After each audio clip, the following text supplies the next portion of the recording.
Hi, I'm Russ from BGM Aquariums, and in today's video we're going to discuss the tank mates that will not only coexist alongside your rainbow fish but will also interact.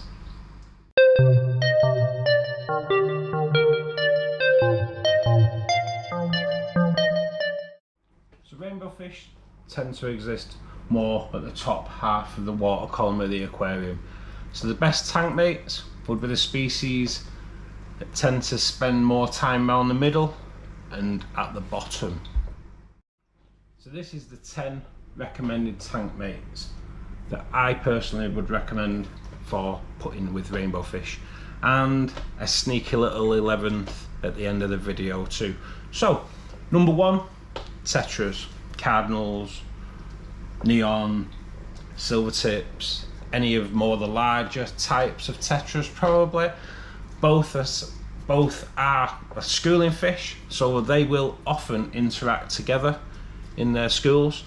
Pros of having Tetras with your rainbow fish would be Tetras tend to adapt to many water conditions, so they will adapt to the water conditions of your rainbow fish aquarium. Superb, really. Cons of putting Tetras in with rainbow fish: well, Tetras aren't keen on high temperatures, so you'd have to take that into account.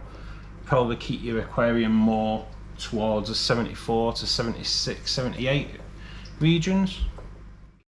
Number 2 on my list, Rasboras. There's many different types in the Rasbora species. Another schooling fish like with Tetras. So the thing with Rasbora is, or the pros with Rasboras, when they are confident, they will interact with the rainbow fish and they will actually benefit from each other's personalities. So that is all a good thing to put in. I've got a few harlequins in here and they do play together quite often. Cons, well, when you first put them in, the air can be kind of shy, so you do need like a densely planted aquarium just to give them that respite from each other when needed. Both Tetras and Rasboras tend to stay around the middle part of the water column in the aquarium. So because they're not kind of in the same part of the tank, it's always good to have that little bit of separation. They will interact, as I say, but also just because they are from different parts of the water, it just helps loads. Another fish that are great that also stay in the middle of the water column are Mollies. It's number 3 on my list.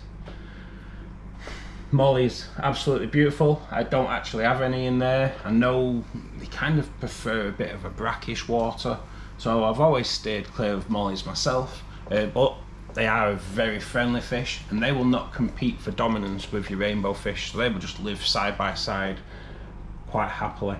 Pros, they're the similar temperament of rainbow fish and they like the same water parameters. Obviously every fish that you're taking into consideration to live side by side of your rainbow fish obviously do need to live in the same kind of water parameter group. Number 4 on my list, Platies. Another one I've not got in here. Platies, male Platies can be quite aggressive, so just watch out for that. But yes, Platies, they're a lively fish and they will interact well with your rainbow fish. Pros of keeping Platies with your rainbow fish: both fish prefer the same setup and water parameters.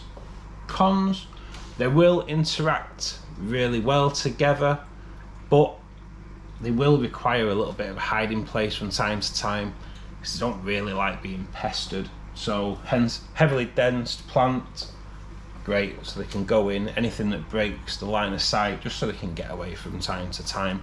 That is what Platies would prefer. Number 5 on my list is Guppies. Now I have Endler Guppies in here, which obviously are the smaller variation of guppy, but Guppies are just a fantastic fish, aren't they? They're a great addition to any aquarium. They'll stay around the middle of the water column and they come in so many different colours. They're just going to make every tank stand out really, aren't they? They're amazing. Again, rainbow fish will school with guppies. So pros of keeping guppies with your rainbow fish is that pretty much guppies get on with everything, don't they? They're just a great community tank fish. Cons, not so much, I suppose, if you've got females, if you've just got male only, but if you've got females, they do breed a lot. So a larger tank probably would be better, large, planted. Rainbow fish probably will take some of their fry, hence why they have so much. But altogether, just a great addition, really. Number 6 on my list, Dwarf gourami. A little bit different, but these will not interact with each other. They just won't interact with each other at all. But as long as your rainbow fish has got other rainbow fish to school with, they just won't bother each other at all. Pros of dwarf gouramis is, well, they're not exactly aggressive, they are a more peaceful gourami. Cons, well, as I say, really not all gouramis are peaceful, so just watch if you're going to put gourami in your tanks which ones to choose. Obviously more the dwarf gourami species. So number 7 on my list would be Otocinclus.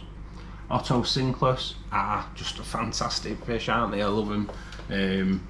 But when you're buying Otocinclus, you don't want to buy any less than 4, and it is said no more than 8, because they are quite ferocious eaters. So they will take up your algae. So if you have more than 8, they will end up kind of competing for food slightly, probably. You probably would have to start feeding algae wafers too if you had more than 8. But yeah, 8's a good number, and they won't interact with your rainbow fish whatsoever. In fact, I don't really think they interact with anything Otocinclus. They just go about your tank, cleaning it and minding their own business. Pros of keeping Otocinclus in your rainbow fish tank: part of your cleanup crew. Absolutely brilliant, go through algae like nobody's business. And cons, well, I really think there is any, to be perfectly honest. I've got Otocinclus in all my aquariums. They're just a great fish, they don't bother with anything, but they do a great job. Now we'll take a look at fish that dwell more at the bottom part of the aquarium, which leads us to number 8 on the list, Plecos. Now Plecos tend to hide quite a lot.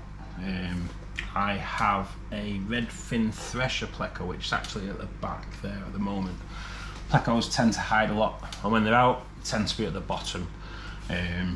So we'll have no interaction with your rainbow fish whatsoever, so can live side by side happily.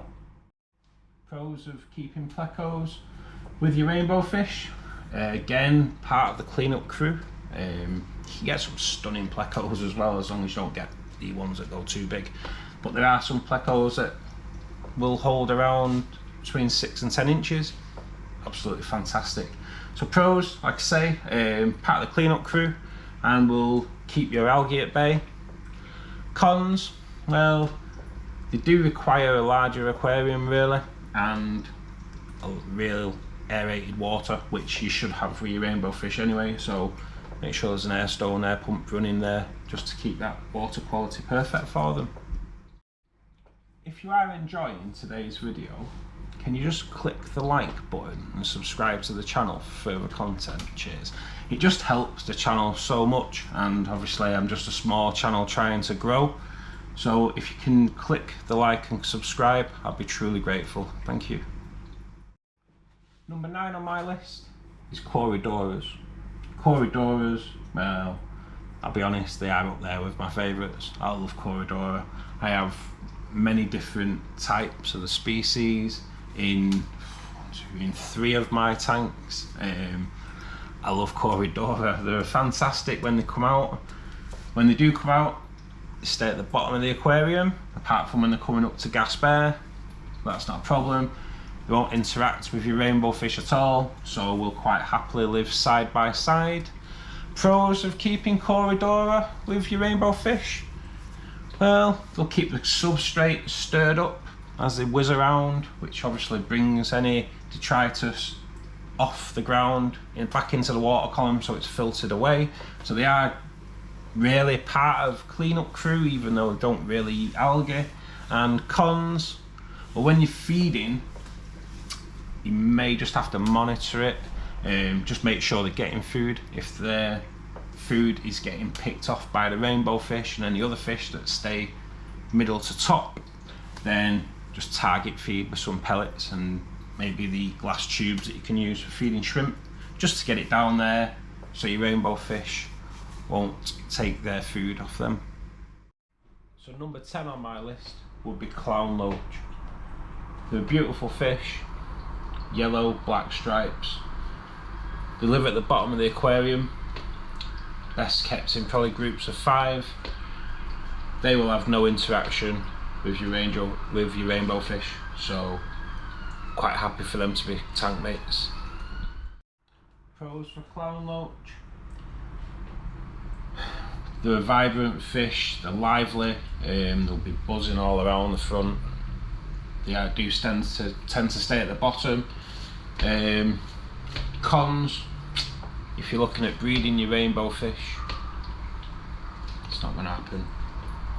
Clown loach will just eat all the eggs, so if you're looking at breeding, stay away from clown loach. And as with any of the bottom dwellers, just monitor feeding. When you feed, make sure all the fish at the bottom are getting food. Otherwise, again, target feed with a shrimp tube, just so they're getting some food. Now, I did promise a bonus fish, and when I was writing out the list, I didn't really think about this fish, to be perfectly honest, but I'm going to name another great tank mate for rainbow fish as Crebensis. I have Crebensis in here.